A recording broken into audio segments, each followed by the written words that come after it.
Christians are robots. They're automated machines that perform human functions, but they have no control over themselves, or at least their goal is to have no control over themselves. Further, they want us to give up control over ourselves and become robots like they are. Have you ever thought much about how Christians view coming to Jesus? They tend to talk about it in terms of how their heart has been changed. They've left the evil world behind and joined the forces of good. They talk about how they used to do evil, but now they have a heart to do good. But is this true? Seriously, did Jesus really change their heart, or did they simply decide to be obedient little robots or slaves? Some Christians talk like they were the vilest people ever to exist, and Jesus turned them completely around. I used to be a rounder, they claim, but now I've turned my life over to the Lord. He put a new heart, a heart of flesh in me. Well, I'd like to know what they did that was so bad. What horrible evil were they practicing before Jesus took a hold of their heart? Did they stare too long at women, or maybe stare in the wrong places? Did they cheat a little bit on a test or on their taxes? I mean, you notice how nobody says, "Oh, yeah, I murdered 2 or 3 people every weekend. I broke into department stores and ransacked them, stealing thousands of dollars worth of stuff. But then I realized that Jesus loves me, and I started loving all people." You ever hear that from a Christian?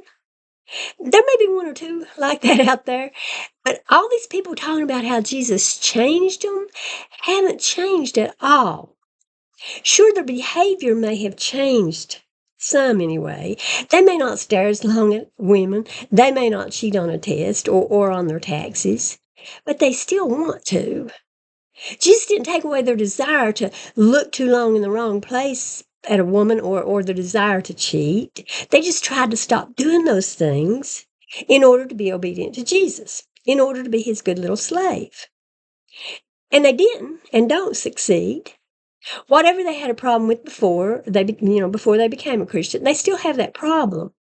Their heart hasn't changed. Inside, they're still the same person with the same besetting sins. And they'll usually admit that. They still deal with the same old stuff they always dealt with. They aren't any better than we are, they acknowledge. But unlike us, they're simply forgiven. Even the Apostle Paul talks about how he wants to do good, but evil is present with him. And that's fine. It's okay if it's what Christians want, to turn their life over to someone else. That's their right. Maybe they need a handler that the rest of us don't need. They need someone maybe to force them to be good. I was once told by a Christian that without the threat of hell, people would do all kinds of evil things. So it's not a change of heart, but a desire not to suffer, and thus a willingness to obey that changes the behavior of these people. By the way, and thankfully, over the years, good has changed in the minds of Christians. It's no longer slavery and murdering babies. That was good for the Hebrew children, but not good enough for Christians today. Anyway, back to my point. Christians do accomplish something when they turn their life over to Jesus.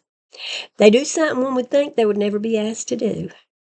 They give up something they claim to be so important that every human being has to have it. They have a right to it, and they have a right to use it. This thing is so important that it ties their God's hands so that he can't function as he might want to.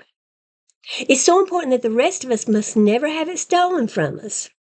Well, except, of course, when Christians, not their God, try to steal it from us. It's so important that evil is allowed to run rampant because Yahweh simply cannot go against this one rule he has that we so-called sinners must be allowed to have. What am I referring to? I'm sure you figured it out by now. Christians must give up their free will. They must become robots. No matter how much a Christian might still want to be that rounder they used to be, and sometimes still are as they struggle to give up their free will, they cannot be themselves anymore. They cannot use their free will to do what they want. Yes, they claim that free will is absolutely necessary to life. Their God can't even protect a child because that would go against some rapist's free will. Now, again, Christians think they have a right to take our free will. Our will to marry someone of the same sex, our will to use marijuana, our will to abort a fetus that's killing us. But their God can't do that to us. Apparently, they're allowed more power over us than their God has.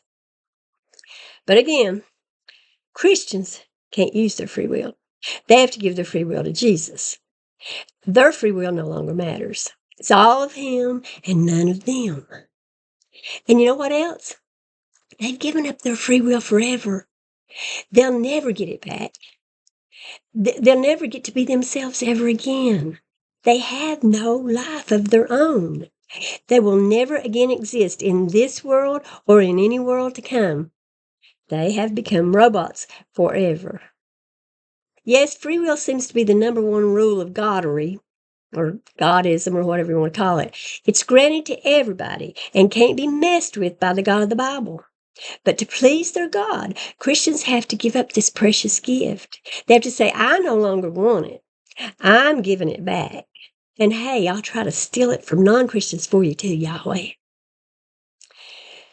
Listen, Jesus didn't give his life for you Christians. He died for about 40 hours. And that's it. I mean, in the story. But you have to give up your life for him. You're told that you must submit your will to him temporarily.